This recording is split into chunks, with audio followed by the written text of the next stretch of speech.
Dorothy obeyed.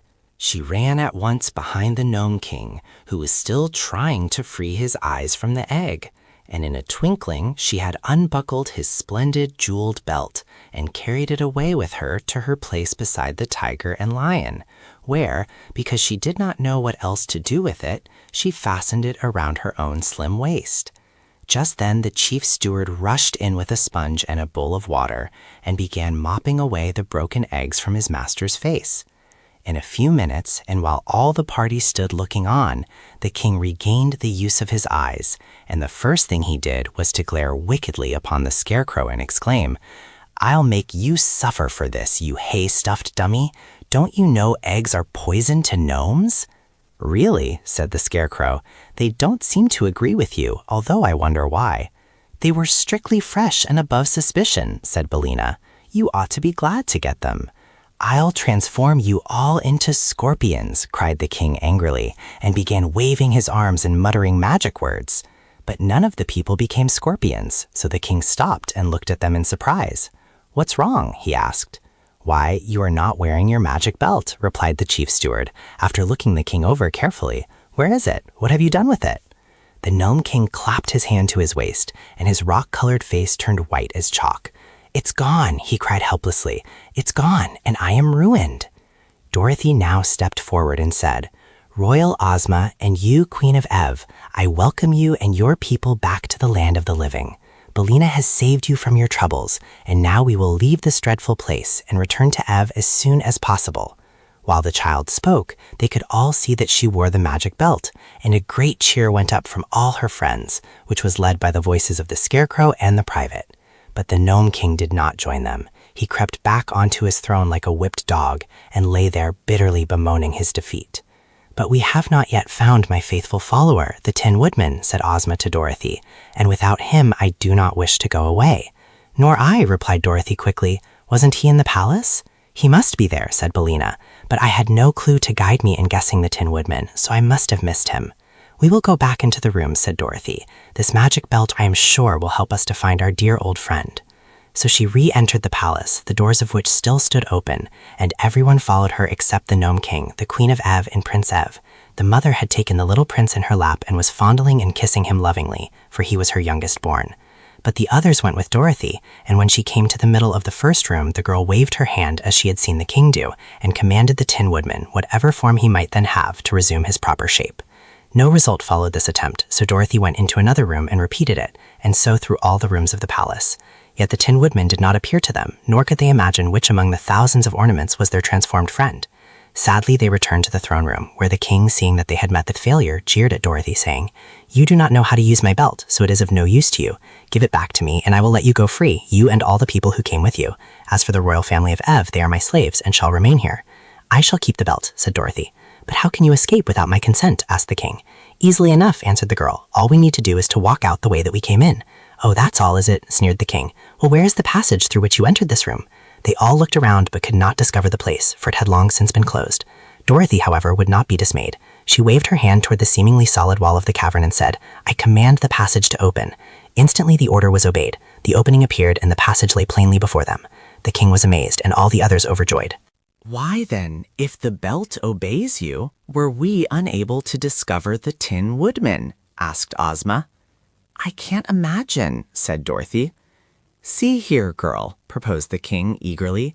"Give me the belt, and I will tell you what shape the Tin Woodman was changed into, and then you can easily find him." Dorothy hesitated, but Billina cried out, "Don't you do it. If the Nome King gets the belt again, he will make every one of us prisoners, for we will be in his power. Only by keeping the belt, Dorothy, will you ever be able to leave this place in safety."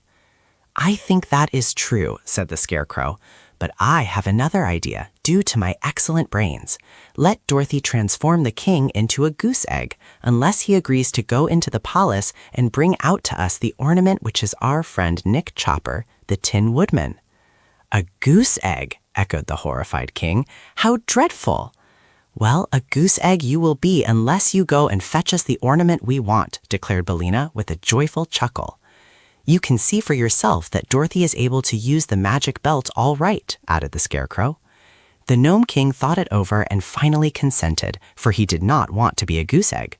So he went into the palace to get the ornament which was the transformation of the Tin Woodman, and they all awaited his return with considerable impatience, for they were anxious to leave this underground cavern and see the sunshine once more. But when the Nome King came back, he brought nothing with him except a puzzled and anxious expression upon his face. "He's gone," he said. "The Tin Woodman is nowhere in the palace."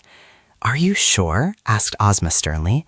"I'm very sure," answered the king, trembling, "for I know just what I transformed him into and exactly where he stood. But he is not there, and please don't change me into a goose egg because I've done the best I could." They were all silent for a time, and then Dorothy said, "There is no use punishing the Nome King anymore, and I'm afraid we'll have to go away without our friend." "If he is not here, we cannot rescue him," agreed the Scarecrow sadly. "Poor Nick, I wonder what has become of him." "And he owed me 6 weeks back pay," said one of the generals, wiping the tears from his eyes with his gold-laced coat sleeve. Very sorrowfully, they determined to return to the upper world without their former companion, and so Ozma gave the order to begin the march through the passage. The army went first, and then the royal family of Ev, and afterwards came Dorothy, Ozma, Billina, the Scarecrow, and Tik-Tok. They left the Nome King scowling at them from his throne, and had no thought of danger until Ozma chanced to look back and saw a large number of the warriors following them in full chase, with their swords and spears and axes raised to strike down the fugitives as soon as they drew near enough. Evidently, the Nome King had made this last attempt to prevent their escaping him, but it did him no good, for when Dorothy saw the danger they were in, she stopped and waved her hand and whispered a command to the magic belt. Instantly, the foremost warriors became eggs, which rolled upon the floor of the cavern in such numbers that those behind could not advance without stepping upon them. But when they saw the eggs, all desire to advance departed from the warriors, and they turned and fled madly into the cavern and refused to go back again. Our friends had no further trouble in reaching the end of the passage, and soon were standing in the outer air upon the gloomy path between the two high mountains. But the way to Ev lay plainly before them, and they fervently hoped that they had seen the last of the Nome King and of his dreadful palace. The cavalcade was led by Ozma, mounted on the Cowardly Lion, and the Queen of Ev, who rode upon the back of the tiger. The children of the Queen walked behind her, hand in hand. Dorothy rode the Sawhorse, while the Scarecrow walked and commanded the army in the absence of the Tin Woodman. Presently the way began to lighten and more of the sunshine to come in between the two mountains, and before long they heard the thump, thump, thump of the giant's hammer upon the road. "How may we pass the monstrous man of iron?" asked the Queen, anxious for the safety of her children. But Dorothy solved the problem by a word to the magic belt. The giant paused, with his hammer held motionless in the air, thus allowing the entire party to pass between his cast iron legs in safety.